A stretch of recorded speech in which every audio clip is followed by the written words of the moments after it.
हमारा टॉपिक है time value of money. तो टाइम वैल्यू ऑफ मनी जैसे लफ्ज़ से ज़ाहिर है कि according to the time period, ठीक है, value of your investment, value of your investment. अब इसमें जो हम मैथमेटिकली इसको जब हल करेंगे तो इसमें सबसे पहला जो केस आता है वो आता है सिंगल अमाउंट का।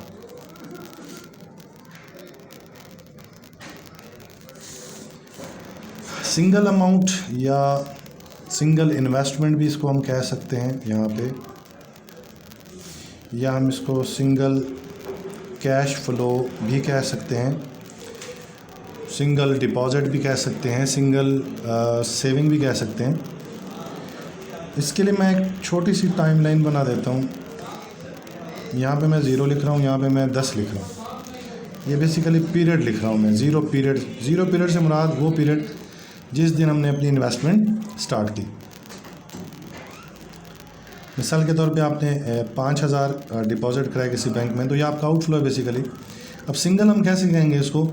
मिसाल के तौर पे 10 साल गुजरते हैं और बैंक वाले आपको वापस कर देते हैं 20,000।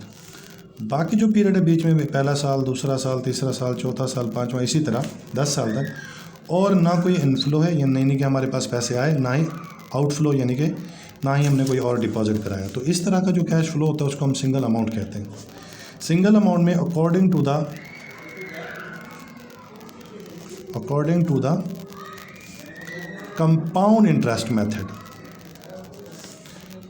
कंपाउंड इंटरेस्ट मेथड, या इसको हम इफ़ेक्टिव इंटरेस्ट मेथड भी कहते हैं, हमने 4 चीज़ें बेसिकली निकालनी होती हैं: future value, present value, number of period और इंटरेस्ट रेट एक हमारा होता है। इसमें सबसे अहम चीज़ होती है कंपाउंडिंग फ्रीक्वेंसी। कंपाउंडिंग फ्रीक्वेंसी से मुराद हमें क्वेश्चन के अंदर ही बता दिया जाता है कि आप जो इन्वेस्टमेंट कर रहे हैं उसमें जो आपको इंटरेस्ट आप अर्न करेंगे या पे करेंगे वो एनुअली होगा, यानी कि एनुअली कंपाउंडिंग होगा, सेमी एनुअली होगा। सेमी एनुअली से मुराद होता है कि साल में 2 दफ़ा या ट्वाइस ए ईयर बाज़ का लिखा जाता है कहीं किसी बुक्स के अंदर, ट्वाइस ए ईयर, या क्वार्टरली भी कहा जाता है, मंथली, वीकली, कॉन्टीन्यूसली तक भी होता है, डेली भी होता है। तो मैं कुछ चीज़ें लिख रहा हूँ यहाँ पे, ये इस्तेमाल होता है। अब मिसाल के तौर पे आपके पास एक सवाल है जिसमें वो आपको कहता है you have $10,000 to invest into a saving account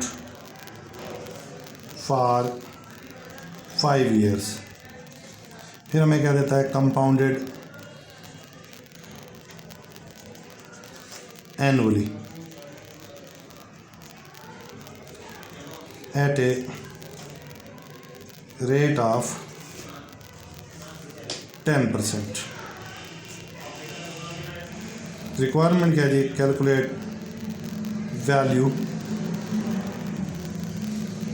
at the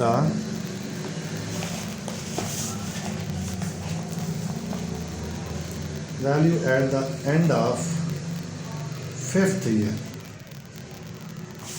तो सबसे पहले हमने ये पहचान करनी है कि हमारे पास प्रेजेंट वैल्यू कौन सी है, नंबर ऑफ़ पीरियड कितने हैं और इंटरेस्ट रेट कितना है। जो चीज़ हमने डिपॉजिट कराई वो हमेशा प्रेजेंट वैल्यू से मुराद ऐसी रकम जो इनिशियल अमाउंट है, टुडे वैल्यू है जो हमने इन्वेस्ट की, तो वो आपके पास है। इसको मुख्तसर करके पीवी लिखते हैं। तो ये आपके पास है 10,000, और इंटरेस्ट रेट को हम आई के साथ या आर के साथ शो करते हैं, और ये आपका है 10%।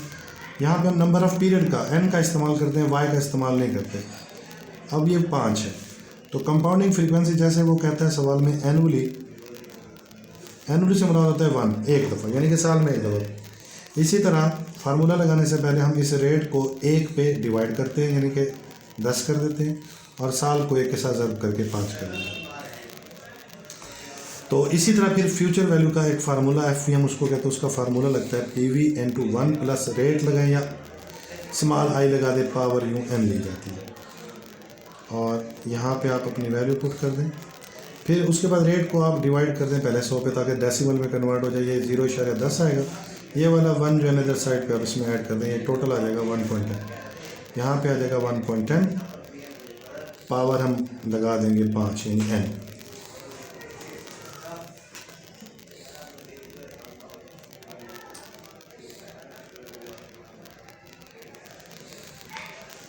करेंगे आप, अभी कैलकुलेटर अवेलेबल नहीं है तो मैं सिंपल मोबाइल से कर रहा हूँ। ये 1.10 प्रेस करेंगे और ये आपका पावर साइन है, पावर प्रेस करके 5 करेंगे, फिर इक्वल करेंगे।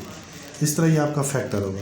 और सिंगल में जो फ्यूचर का फैक्टर होता है वो हमेशा 1 से ज़्यादा होता है। कहीं कैलकुलेशन में गलती हो रही हो तो आप इस चीज़ को भी अपने जहन में रख सकते हैं। अब इसको मल्टीप्लाई आप यहाँ पे करते हैं 10,000 के साथ जो आपने इन्वेस्टमेंट की, तो इस तरह ये आपके पास जो जवाब आता है वो आता है $16,105.1 या रुपीज़ में, तो रुपीज़ में नहीं। अच्छा, यही अगर सवाल है और हमें वो कहता है कि सेमी एनुअली है, सेमी एनुअली, तो सबसे पहले पीवी तो हमारी चेंज नहीं होगी, वो वही रहेगी जो 10,000 है। रेट हमारा 10% है, सेमी एनुअली से हम इसको 2 पे डिवाइड पहले कर देंगे, ये 5%। फिर एन हमारा 5 साल है तो 2 के साथ ज़ब्त करके इसको 10 पीरियड, यानी कि 6 महीने का एक पीरियड है तो 5 साल के 10 पीरियड बन गए। फार्मूला हम बिल्कुल वही लगाएंगे जो पहले लगा चुके हैं, P V into 1 plus interest rate जो सेमी एनुअल पावर एन। यहाँ पे 10,000 हम वैसे का वैसे लिखेंगे, इसको 100 पे डिवाइड कर दें ताकि डेसिमल में कन्वर्ट हो। 0.05 जमा 1 करेंगे 1.05, इधर आपका आ जाएगा 1.05, पावर में आप 10 लिख देंगे। सिमिलर तरीके से आपने कैलकुलेटर का इस्तेमाल करना है, 1.05 पावर 10 कर देंगे, क्योंकि साल 5 है, सेमी एनुअल के मुताबिक 10 ही रहेगा और रेट 10 की जगह 5% लेंगे। ये फैक्टर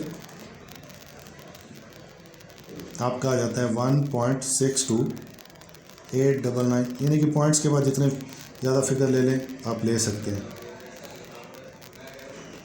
इस तरह आपका जवाब आ रहा है 16,288.94 या इसको 95 कह सकते हैं। अब देखिए फ़र्क क्या है कि 10,000 वही आपकी इन्वेस्टमेंट है।